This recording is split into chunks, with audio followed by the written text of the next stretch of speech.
매일 하는 일상입니다. 아침 식사는 늘 수키의 몫이었습니다. 수키는 새벽 5시면 어김없이 눈을 떴습니다. 잠이 깬 것이 아니라 몸이 먼저 일어나는 것 같았습니다. 오랜 세월을 그렇게 살아왔기 때문입니다. 부엌으로 가서 밥을 안 치고 냉장고에서 어제 남은 국을 꺼내 불을 켰습니다. 보글보글 끓는 소리가 고요한 새벽을 깨웠습니다. 반찬은 전날 먹다 남은 것들이었습니다. 김치는 어젯밤 미리 꺼내 두었던 그대로였고 나물 한 접시도 그대로였습니다. 수키는 나물을 조금 집어 맛을 봤습니다. 싱거웠습니다. 간을 다시 맞춰야 할 것 같았지만 그럴 마음이 들지 않았습니다. 이 집에서 반찬 맛을 따지는 사람은 이미 없다는 걸 오래전에 알게 되었기 때문입니다. 7시가 되자 아들과 며느리가 부엌으로 나왔습니다. 세수를 대충 하고 머리를 묶거나 빗으며 식탁 앞에 앉았습니다. 세 사람이 앉아 있었지만 분위기는 늘 둘뿐이었습니다. 아들과 며느리는 나란히 앉아 휴대전화를 보며 낮은 목소리로 이야기를 나눴습니다. 오늘 어린이집 행사 있대. 점심은 회사에서 먹을게. 주말에 친구 모임 있잖아. 아이가 다니는 어린이집 이야기, 회사에서 있었던 일. 주말에 나갈 약속 같은 말들이 오갔지만 수키를 향한 말은 없었습니다. 수키는 숟가락을 들었다가 내려놓고 다시 천천히 밥을 한 숟갈 떴습니다. 씹는 동안에도 대화는 이어졌지만 마치 자신은 그 자리에 없는 사람처럼 느껴졌습니다. 예전에는 그래도 형식적인 말은 있었습니다. 어머니도 드실 거죠? 어머니, 이거 괜찮으세요? 오늘 뭐 하실 거예요? 그런 말들이 어느 순간부터 사라졌습니다. 같이 산다는 이유만으로 같이 먹고 같이 움직일 필요는 없어진 것처럼 보였습니다. 수키는 밥을 천천히 씹으며 창밖을 바라봤습니다. 아침 햇살이 들어왔지만 식탁은 여전히 차가웠습니다. 오늘은 밖에서 먹고 올게요. 이번에는 며느리가 먼저 말을 꺼냈습니다. 이미 정해진 일이라는 듯 자연스러웠습니다. 아들은 그 말에 고개를 끄덕이며 물컵을 들었습니다. 요즘 사람도 많고 집에 있으면 좀 불편하잖아. 그 말이 무엇을 뜻하는지 수키는 묻지 않아도 알 수 있었습니다. 집이 불편하다는 말 속에는 자신도 포함돼 있다는 것을요. 수키의 손이 잠시 멈췄습니다. 국을 들여다보니 냄비 바닥이 훤히 보였습니다. 이미 두 사람 몫은 다 덜어간 뒤였습니다. 수키는 말없이 국자를 내려놓고 김치 한 조각을 집어 밥 위에 올렸습니다. 젓가락 끝이 약간 말라 있었지만 굳이 바꾸지 않았습니다. 이 정도면 충분하다고 스스로에게 말하듯 생각했습니다. 배가 고픈 것보다 마음이 더 텅 비는 기분이었습니다. 그럼 나는? 조심스럽게 꺼낸 말이었습니다. 수키는 괜히 물은 건 아닐까 싶어 아들의 얼굴을 바라봤습니다. 아들은 잠시 멈칫하더니 아무렇지 않게 대답했습니다. 엄마는 집에 계시면 되잖아요. 설명도 변명도 없었습니다. 그 말 한마디로 충분했습니다.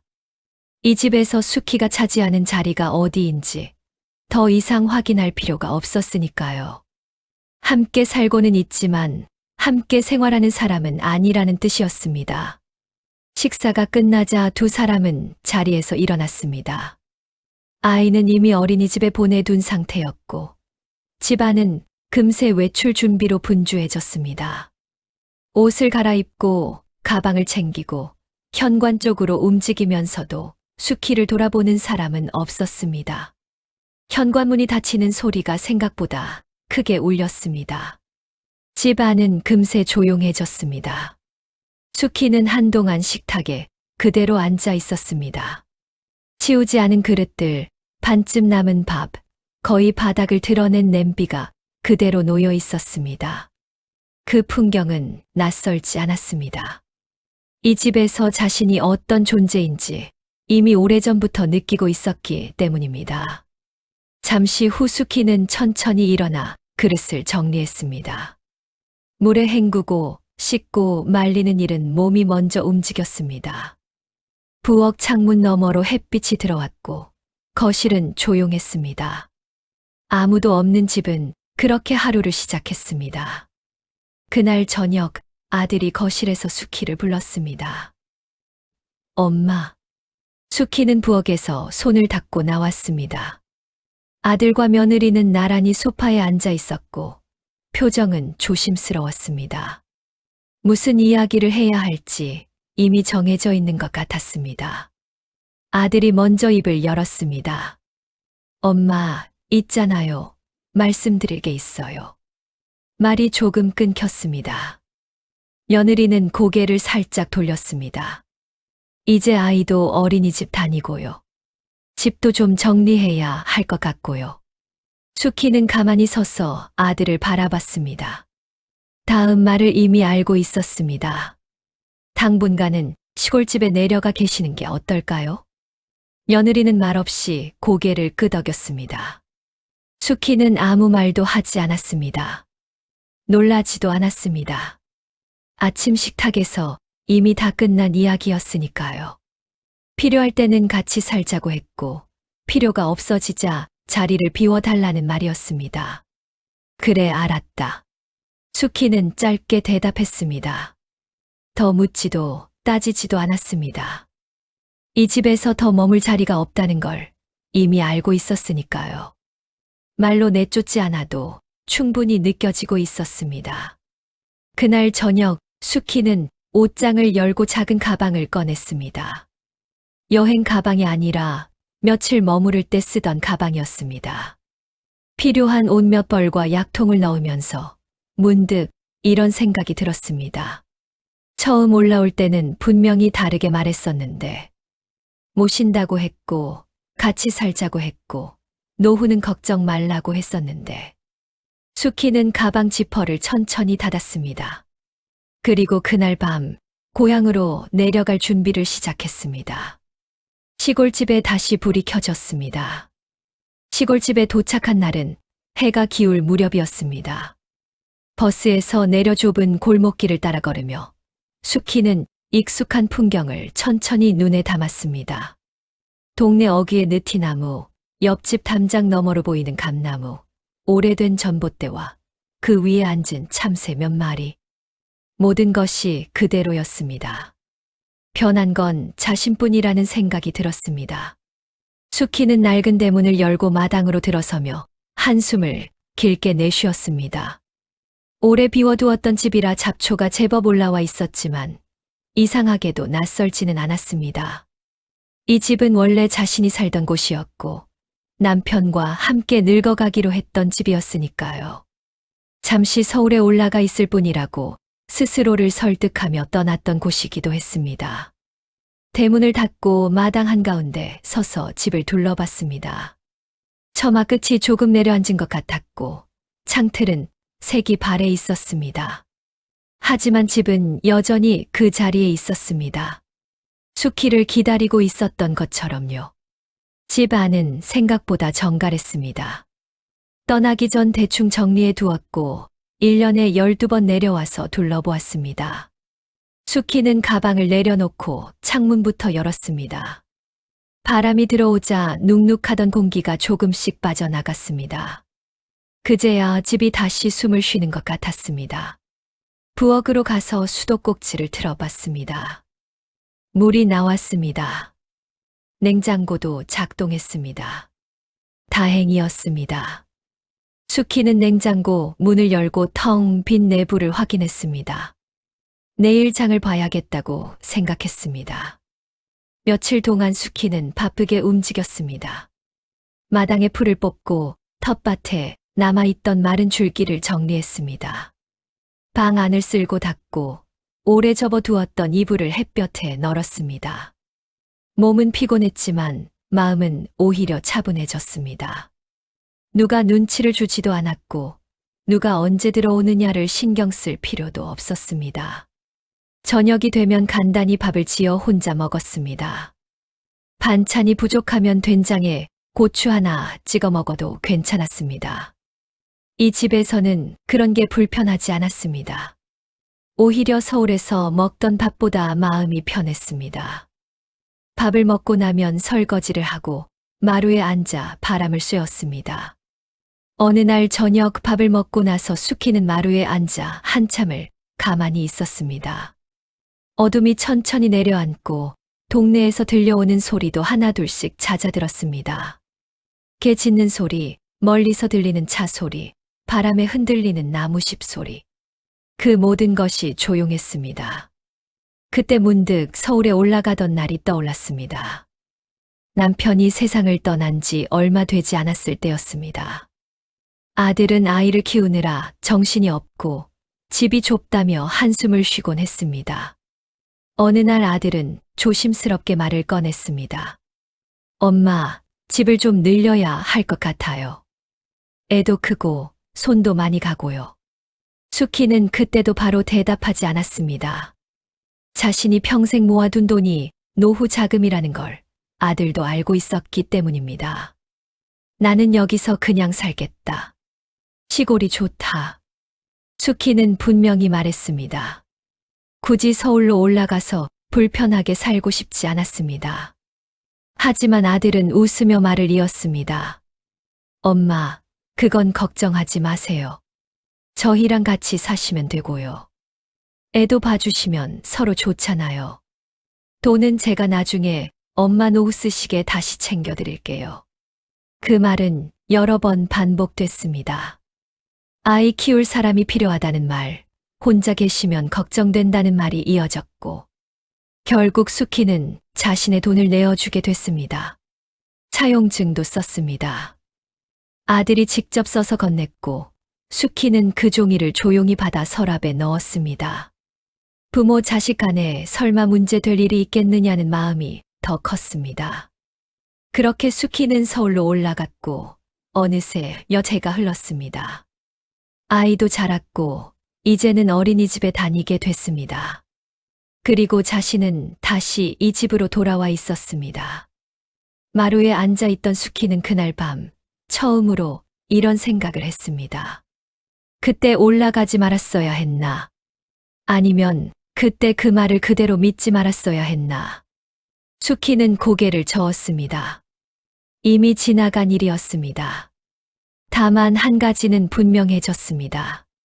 자신이 필요했던 시간과 필요 없어진 시간이 이렇게 분명하게 나뉜다는 사실이었습니다. 밤이 깊어가자 숙희는 불을 끄고 방으로 들어갔습니다. 시골집에 다시 불이 켜진 첫날 밤이었습니다. 그리고 이 집에서의 생활은 이제 다시 시작되고 있었습니다. 시골 생활은 조용했지만 넉넉하지는 않았습니다. 아침에 눈을 뜨면 해야 할 일은 분명했지만 하루를 어떻게 버텨야 할지는 늘 계산해야 했습니다. 숙희는 습관처럼 냉장고 문을 열어보고 쌀통을 들여다보고 약봉투를 하나씩 꺼내놓고 날짜를 세어보았습니다. 약이 떨어지는 날과 병원에 가야 하는 날이 머릿속에서 자연스럽게 연결됐습니다. 처음에는 괜찮을 줄 알았습니다. 시골에 내려오면 돈 쓸 일이 줄어들 거라고 생각했기 때문입니다. 외식할 일도 없고 옷 살 일도 없고 사람 만날 일도 많지 않으니까요. 하지만 막상 살아보니 그렇지도 않았습니다. 난방비는 여전히 필요했고 병원비는 더 자주 들었고 생활비는 서울에 있을 때보다 더 신경 써야 했습니다. 시골이라고 해서 공짜로 살 수 있는 건 아무것도 없었습니다. 숙희는 메모지에 숫자를 적어 내려갔습니다. 이번 달에 들어온 돈, 나간 돈, 다음 달에 꼭 나가야 할 돈. 연필 끝이 종이를 긁는 소리가 괜히 크게 들렸습니다. 계산이 끝났을 때 남은 숫자는 마음을 편하게 하기에는 턱없이 부족했습니다. 며칠을 고민하다가 숙희는 결국 아들에게 전화를 걸었습니다. 전화 버튼을 누르기 전까지도 몇 번이나 망설였습니다. 괜히 부담을 주는 건 아닐까, 또 미안하다는 말을 먼저 하게 되지는 않을까 하는 생각이 들었기 때문입니다. 하지만 이번 달 병원비를 생각하면 더 이상 미룰 수가 없었습니다. 전화는 한참 만에 연결됐습니다. 엄마, 왜요? 아들의 목소리는 바빴습니다. 수키는 괜히 웃으며 말을 꺼냈습니다. 별건 아니고 요즘 생활비가 좀 빠듯해서 말이다. 이번 달만 조금 보태줄 수 있겠니? 잠깐의 침묵이 흘렀습니다. 그 짧은 시간 동안 수키는 이미 대답을 예감하고 있었습니다. 엄마, 요즘 저희도 좀 빠듯해요. 조금만 더 기다리면 안 될까요? 그 말은 차갑지는 않았지만 따뜻하지도 않았습니다. 수키는 더 말을 잇지 못하고 고개를 끄덕이듯 대답했습니다. 그래. 알겠다. 전화를 끊고 나니 집안이 유난히 조용하게 느껴졌습니다. 수키는 한동안 휴대전화를 손에 쥔 채 가만히 서 있었습니다. 아들이 나쁘게 말한 것도 아니고 화를 낸 것도 아니었지만 마음 한쪽이 서늘해졌습니다. 기대했던 말이 아니었기 때문이 아니라 이제는 이런 대답이 자연스럽게 느껴졌기 때문입니다. 그날 이후로 수키는 아들에게 돈 이야기를 꺼내지 않았습니다. 몸이 조금 안 좋아도 말하지 않았고 병원에 다녀와도 굳이 알리지 않았습니다. 괜히 걱정을 시키는 것도 다시 부탁하는 것도 싫었습니다. 스스로 해결할 수 있는 일은 스스로 하자고 마음먹었습니다. 마을에서는 일손이 늘 부족했습니다. 밭일이 밀리는 날이면 이웃들이 수키를 불렀습니다. 아주머니, 잠깐만 도와주실 수 있어요? 몇 시간씩 밭을 메고 나면 허리가 욱신거렸지만 일당을 손에 쥐고 돌아오는 길은 마음이 조금 가벼웠습니다. 하루에 몇만 원이었지만 그 돈으로 쌀을 사고 약을 사면 한숨은 돌릴 수 있었습니다. 이 나이에 무슨 고생이에요. 그런 말을 들을 때마다 수키는 웃으며 넘겼습니다. 고생이 싫어서가 아니라 손을 놓는 게 더 무서웠기 때문입니다. 아무것도 하지 않고 기다리는 삶은 지금의 수키에게는 더 버거운 일이었습니다. 시간은 그렇게 흘렀습니다. 아들은 바빴고 며느리도 바빴고 아이는 점점 자라고 있다는 말만 전해 들었습니다. 생일이 지나도 연락은 없었고 명절에는 짧은 전화 한 통이 전부였습니다. 회사 일이 많아서요. 이번엔 내려가기 좀 힘들 것 같아요. 수키는 그 말에 별다른 대답을 하지 않았습니다. 서운함을 말해도 달라질 게 없다는 걸 이미 알고 있었기 때문입니다. 밤이 되면 수키는 가끔 서랍을 여러 봉투를 확인했습니다. 차용증은 그대로 있었습니다. 구겨지지도 않았고 잊힌 것처럼 조용히 그 자리에 있었습니다. 수키는 그 봉투를 다시 넣고 서랍을 닫았습니다. 아직 꺼낼 때는 아니라고 좀 더 참아보자고. 지금은 그냥 살아가는데 집중해야 할 때라고 스스로에게 말합니다. 시골에 내려온 뒤 수키의 생활은 생각보다 빠르게 자리를 잡았습니다. 아침에 일어나면 집안을 한 바퀴 돌며 환기를 시키고 간단히 밥을 지어 먹고 나서 마당으로 나갔습니다. 오래 비워두었던 집이라 손볼 곳이 많았지만 그 일들이 싫지는 않았습니다. 젊을 때 살던 집이었고 손이 어디에 가야 하는지도 몸이 먼저 알고 있었습니다. 텃밭에 잡초를 뽑고 나면 허리가 조금 아팠고 오후가 되면 다리가 무거워졌지만 서울에 있을 때처럼 숨이 막히는 느낌은 없었습니다.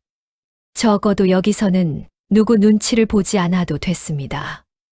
누가 밥을 먹었는지, 어디를 갔는지, 언제 들어오는지 신경 쓸 필요가 없었습니다.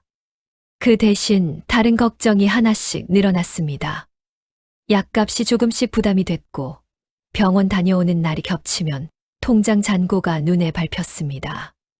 그래서 수키는 가끔 마을 사람들 밭일을 거들었습니다. 하루 종일은 아니고 손이 부족할 때 몇 시간씩 도와주면 얼마간의 품삯을 받을 수 있었습니다. 그 돈으로 반찬을 사고 필요한 약을 샀습니다. 마을 사람들은 수키를 보면 반가워했습니다. 아주머니, 오랜만이네요. 서울 다녀오셨다면서요? 그럴 때마다 수키는 짧게 웃으며 대답했습니다. 자세한 이야기는 하지 않았습니다. 굳이 말할 필요가 없었고 말한다 해도 위로가 되지 않을 거라는 걸 알고 있었습니다. 밤이 되면 조용했습니다. TV를 켜두어도 소리는 들리지 않았습니다. 수키는 멍하니 앉아 있다가 불을 끄고 누웠습니다. 혼자라는 생각이 들 때도 있었지만 그건 이미 익숙한 감정이었습니다. 적어도 여기서는 밀려난다는 느낌은 없었습니다. 가끔 아들 생각이 났습니다. 전화기를 집었다가 내려놓는 일이 잦아졌습니다. 먼저 연락하면 괜히 미안해질 것 같았고 말을 꺼내면 더 힘들어질 것 같았습니다. 그래서 그냥 하루를 넘겼습니다. 그렇게 며칠, 몇 주가 흘렀습니다. 수키는 지금 당장 큰 결정을 할 생각은 없었습니다. 오늘을 넘기고 이번 달을 넘기고 계절이 바뀌는 것까지만 생각했습니다. 그 이상은 생각하지 않으려고 애썼습니다. 문득 아주 잠깐 스쳐 지나가듯 생각이 들 때는 있었습니다. 시골에 남아있는 땅이 떠오르기도 했습니다. 하지만 그 생각은 오래 붙잡지 않았습니다. 그건 정말 마지막에 꺼낼 이야기라고 스스로에게 말해왔기 때문입니다. 지금은 아직 그럴 때가 아니라고 생각했습니다. 수키는 다시 일상으로 돌아갔습니다. 밥을 짓고 집을 치우고 다음 날 할 일을 생각했습니다. 그렇게 하루하루를 버티고 있었습니다. 아직은 버틸 수 있다고 믿으면서요.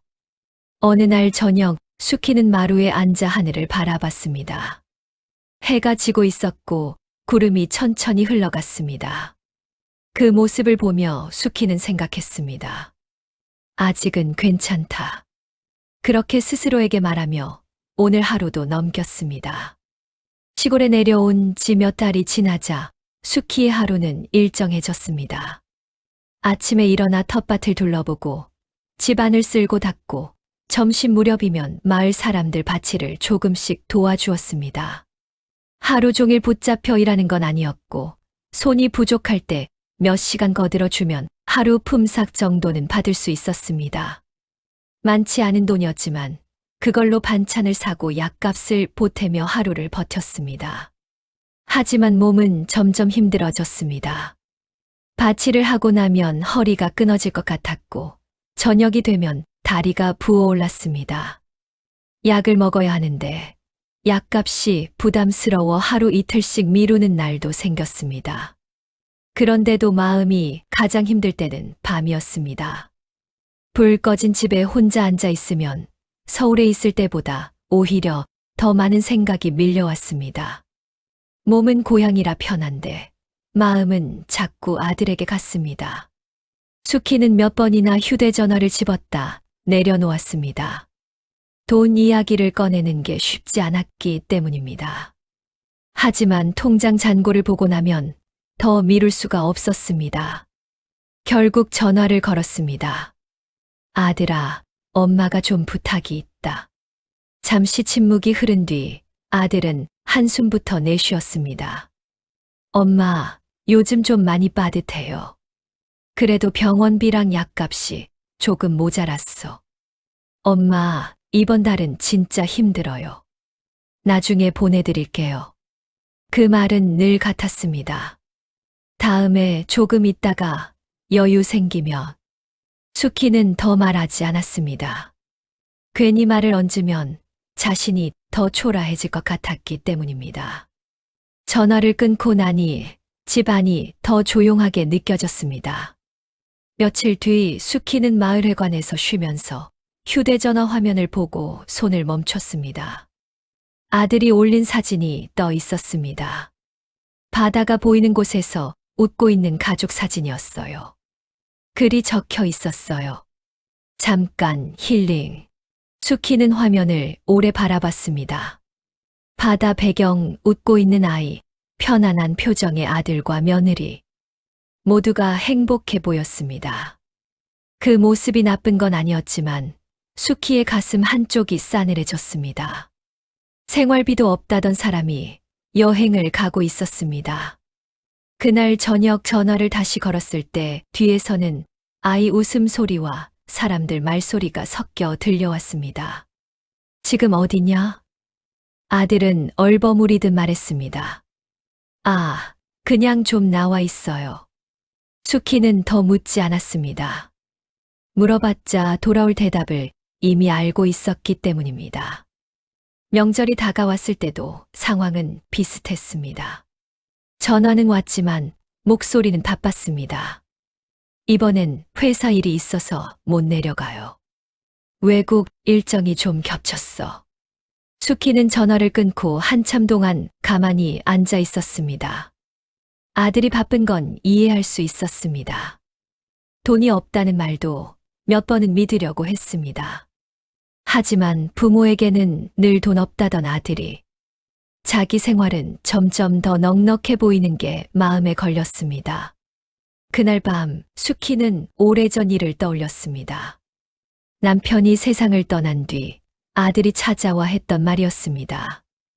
엄마, 아이도 아직 어리고 저희도 좀 버거워요. 엄마가 가진 돈 조금만 도와주시면 나중에 꼭 돌려드릴게요. 걱정되시면 차용증도 써드릴게요.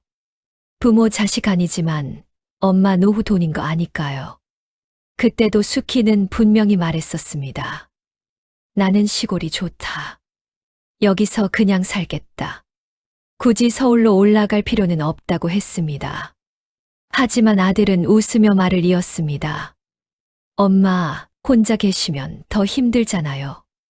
저희가 모시는 게 맞아요. 그렇게 수키는 평생 모은 돈을 건네주었고 차용증도 받아두었습니다.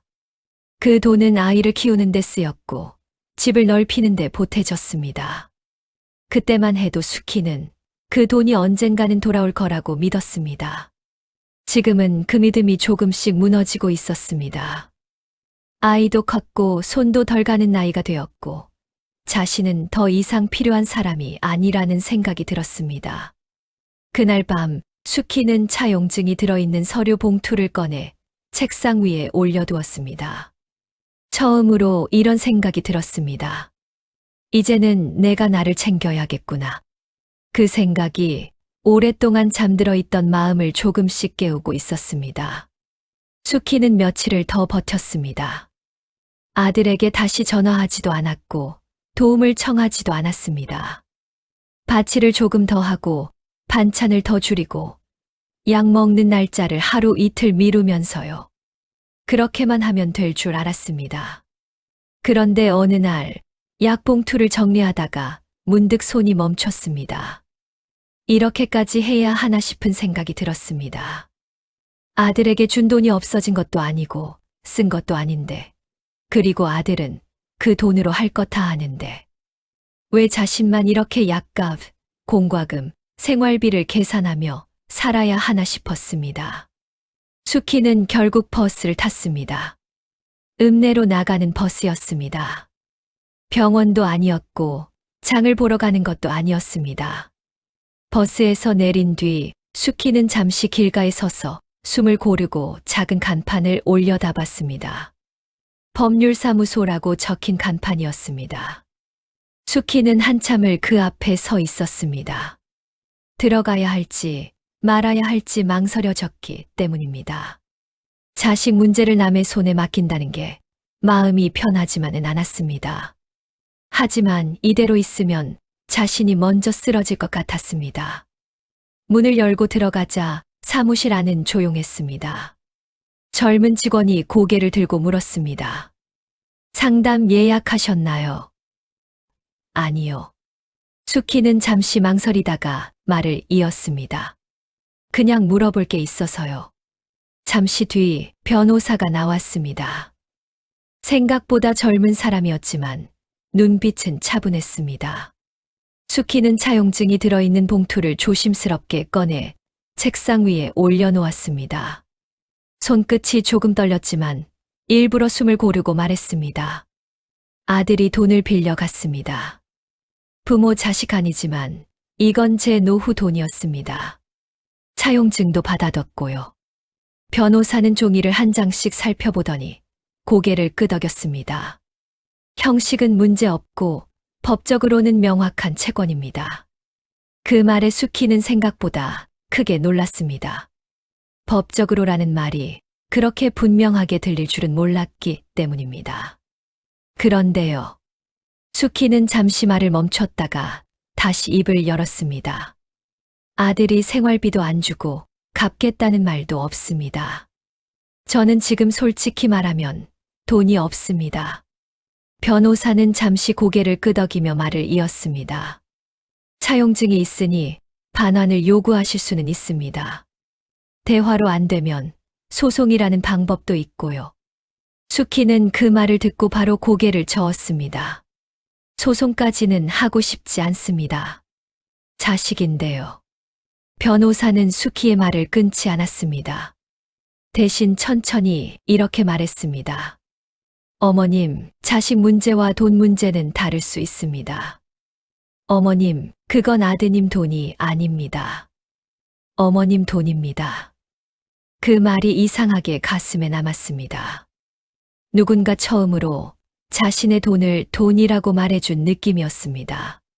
지금 당장 소송하지 않으셔도 됩니다. 변호사가 다시 말을 이었습니다. 먼저 내용 증명을 보낼 수 있습니다. 정식으로 반환을 요구하는 문서인데요. 그걸 받으면 대부분 대화가 가능해집니다. 수키는 고개를 끄덕였습니다. 그럼 그것부터 해봐야겠습니다. 사무실을 나와 다시 버스를 탔을 때 수키는 창밖을 오래 바라봤습니다. 마음이 가벼워진 건 아니었지만 막막하던 길에 방향표 하나는 생긴 것 같았습니다. 그날 집으로 돌아와서 수키는 서랍을 열었습니다. 차용증을 넣기 전 다시 한번 읽어봤습니다. 예전에는 괜히 미안해서 꺼내기조차 싫었던 종이었습니다. 하지만 이제는 달랐습니다. 이건 내 돈이다. 수키는 혼잣말처럼 그렇게 말했습니다. 아들에게서 빼앗을 돈이 아니라 애초에 자신 것이었던 돈이라는 생각이 들었습니다. 그날 밤 수키는 쉽게 잠들지 못했습니다. 하지만 전처럼 막막하지는 않았습니다. 방법이 있다는 걸 알게 됐고 선택할 수 있다는 걸 알게 됐기 때문입니다. 아직 아들에게 말하지는 않았습니다. 아직은 그럴 때가 아니라고 생각했습니다. 하지만 분명한 건 하나였습니다. 이제는 더 이상 아무 일도 하지 않고 버티기만 하지는 않겠다는 것이었습니다. 집으로 돌아온 수키는 그날 바로 잠들지 못했습니다. 변호사 사무실에서 들은 말들이 머릿속에서 계속 맴돌았기 때문입니다. 자식 문제와 돈 문제는 다를 수 있다는 말, 그건 아들 돈이 아니라는 말. 그 말들이 이상하게도 마음을 불편하게 하기보다는 오래 눌려있던 무언가를 풀어주는 느낌이었습니다. 다음 날 아침 수키는 평소보다 일찍 일어났습니다. 부엌 식탁에 앉아 종이와 펜을 꺼냈습니다. 누구에게 보여주기 위한 것도 아니었고 서두를 필요도 없었습니다. 그저 자기 인생을 한번 제대로 들여다보고 싶었습니다. 먼저 아들에게 빌려준 돈을 적었습니다. 2억 원. 아빠 살아있을 때부터 모은 돈이었고 노후 자금이었습니다. 아이 키우는 데 쓰인 것도 알고 있었고 집 늘리는 데 들어간 것도 알고 있었습니다. 그렇다고 그 돈이 없어지는 건 아니었습니다. 빌려준 돈은 돌려받아야 할 돈이었습니다. 그 다음으로 시골에 남아있는 땅을 떠올렸습니다. 오래전부터 있던 땅이었고 특별히 손댄 적도 없었습니다. 개발 같은 건 없었고 한탕을 노린 것도 아니었습니다. 그저 읍내와 멀지 않은 자리에 그대로 남아 있었을 뿐이었습니다. 며칠 전 부동산에 물어보니 지금 정리하면 3억 정도는 된다는 말을 들었습니다. 수키는 숫자를 천천히 적어 내려갔습니다.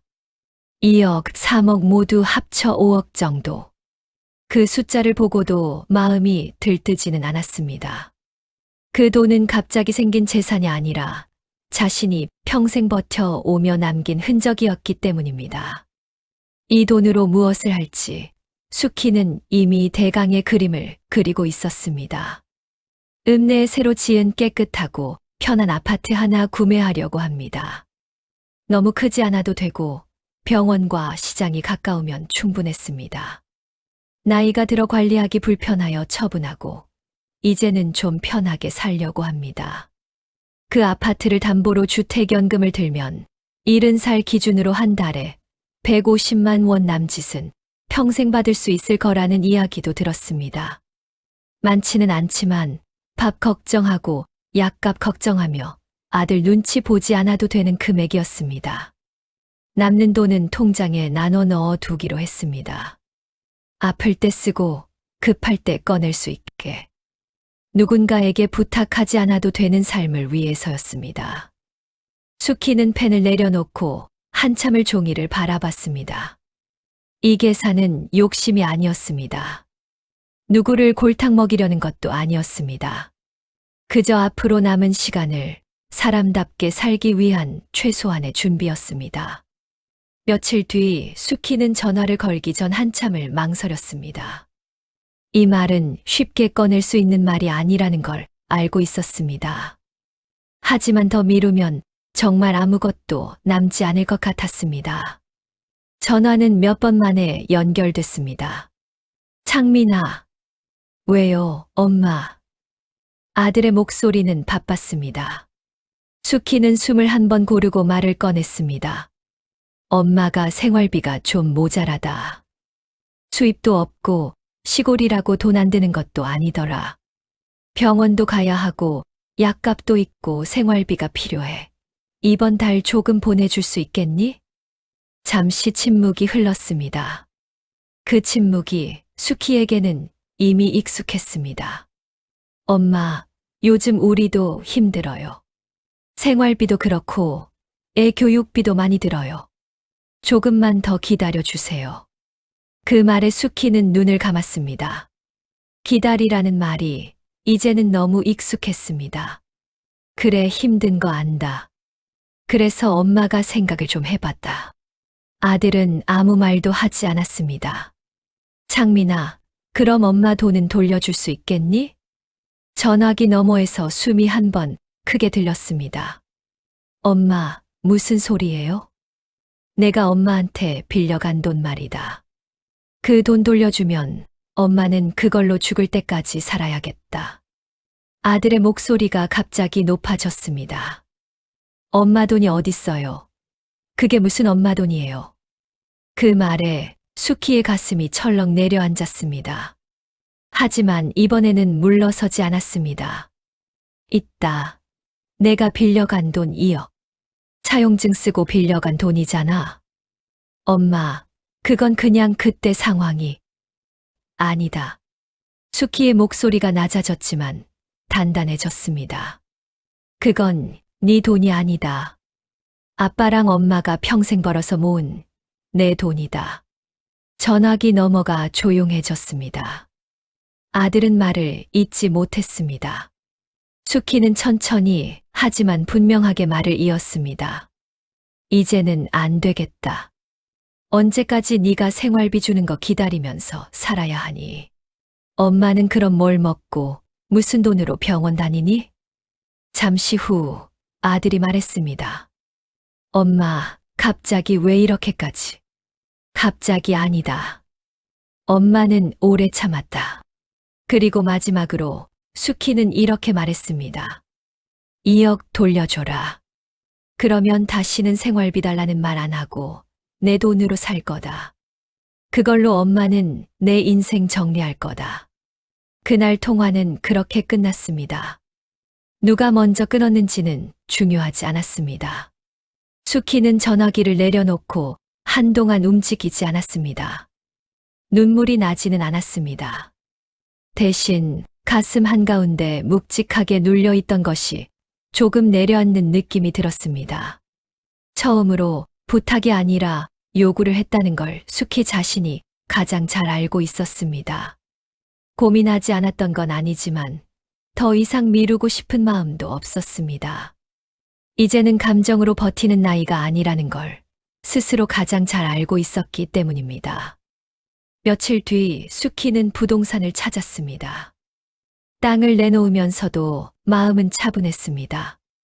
오래 붙잡고 있던 마지막 보루를 정리하는 느낌이었지만 그 대신 앞으로의 삶이 조금 더 또렷해지는 마음이 들었습니다.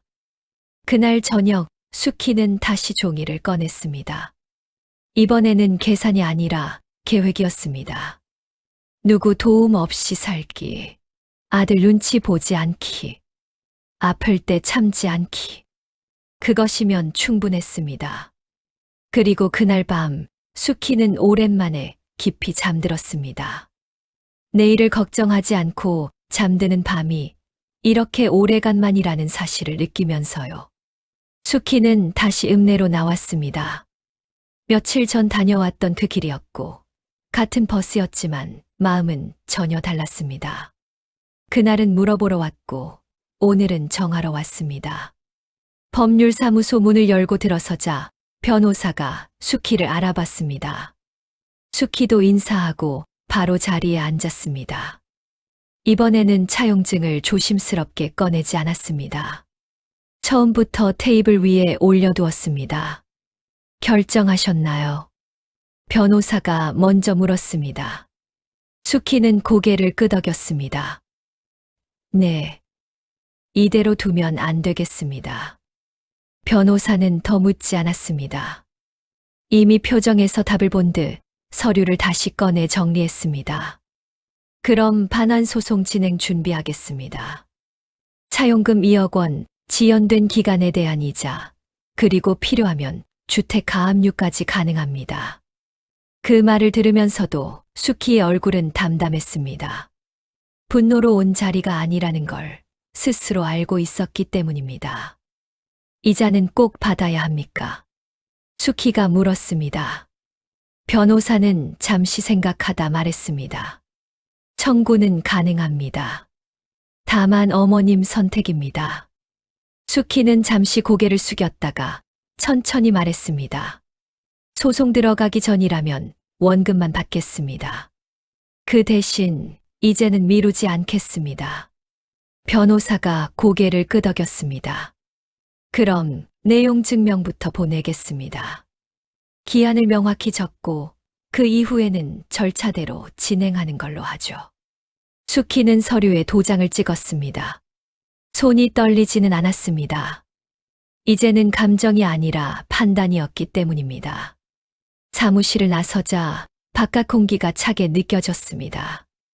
하지만 숨은 오히려 잘 쉬어졌습니다. 돌아갈 수 없는 선을 넘었다는 걸 알았고, 그래서 더 이상 망설일 이유도 없었습니다. 며칠 후 저녁 수키의 휴대전화가 울렸습니다. 아들이었습니다. 엄마. 목소리는 급했고 숨이 찼습니다. 이런 서류까지 보내면 어떡해요? 이건 너무 큰일로 가는 거잖아요. 수키는 잠시 말이 없었습니다. 그리고 차분하게 대답했습니다. 엄마는 이미 많이 참았다. 이제는 먹고 살기 위해서 하는 거다. 엄마는 수입이 나오는데도 없는데 너는 쓸 것 다 쓰면서 생활비 한 푼도 보내주지 않잖아. 소송 들어가기 전에 돌려주면 원금만 받겠다. 그게 엄마가 할 수 있는 마지막 배려다. 전화를 끊고 나서 수키는 창밖을 오래 바라봤습니다. 이제는 기다리는 엄마도 믿고 맡기는 엄마도 아니었습니다. 자기 돈으로 자기 인생을 지키기로 한 사람이 거기 앉아 있었습니다. 내용 증명이 나간 뒤 바로 돈이 돌아오지는 않았습니다. 아들은 며칠을 더 버텼고 전화도 하지 않았습니다. 수키도 먼저 연락하지 않았습니다. 할 말은 이미 다 했고 이제는 기다림이 아니라 결과의 시간이었기 때문입니다. 한 달쯤 지나서 아들에게서 다시 전화가 왔습니다. 이번에는 목소리가 달랐습니다. 엄마, 집을 정리하고 있어요. 당장은 다는 못 드리지만 먼저 일부 보내겠습니다. 며칠 뒤 통장에 돈이 들어왔습니다. 처음에는 일부였고 그 다음 달에 또 일부가 들어왔습니다. 약속한 날짜마다 미루지 않고 들어왔습니다. 몇 달이 지나서 마지막 돈이 들어왔습니다. 2억 원 차용증에 적혀 있던 바로 그 금액이었습니다. 수키는 그제야 통장을 덮었습니다. 그리고 오랜만에 깊게 숨을 내쉬었습니다. 그 무렵 수키는 시골에 남아있던 땅도 정리했습니다. 한 번 마음을 먹고 나니 더 미룰 이유가 없었습니다. 오래 가지고 있던 땅이었고 읍내와 멀지 않은 곳이라 생각보다 어렵지 않게 매수자가 나섰습니다. 몇 번의 연락과 절차를 거쳐 수키는 그 땅을 정리했습니다. 큰돈을 벌겠다는 생각은 없었고 그저 노후를 정리하는 마지막 단계라고 여겼습니다. 아들에게서 돌려받은 돈과 땅을 정리한 돈을 합쳐 수키는 읍내에 좋은 아파트를 마련했습니다. 병원도 가깝고 시장도 걸어서 갈 수 있고 무엇보다 복지관이 가깝게 있는 곳이었습니다. 그리고 주택연금을 신청했습니다. 이제는 매달 들어오는 돈이 생겼고 밥 걱정과 약값 걱정을 하지 않아도 되는 삶이 됐습니다. 아들에게 전화해 생활비를 부탁할 이유도 기다릴 이유도 없어졌습니다. 아들은 가끔 전화를 했습니다. 예전처럼 큰 소리를 내지도 않았고 괜한 약속을 하지도 않았습니다. 엄마, 몸은 괜찮으세요? 수키는 그 물음에 담담하게 대답했습니다. 괜찮다. 이제는 엄마가 알아서 산다. 부모는 자식을 위해 많은 걸 내줄 수 있습니다. 하지만 그 인생까지 맡겨서는 안 된다는 걸 수키는 늦게나마 알게 됐습니다. 지금 수키는 누구를 원망하지도 않고 누구에게 기대지도 않습니다. 자기 돈으로 자기 삶을 책임지며 살고 있습니다. 그걸로 충분합니다. 아주 늦었지만 그래도 스스로 지켜낸 인생이니까요. 혹시 주변에 이런 어르신 계신가요? 댓글로 여러분의 이야기를 들려주세요. 이 영상이 도움이 되셨다면 좋아요와 구독 부탁드립니다.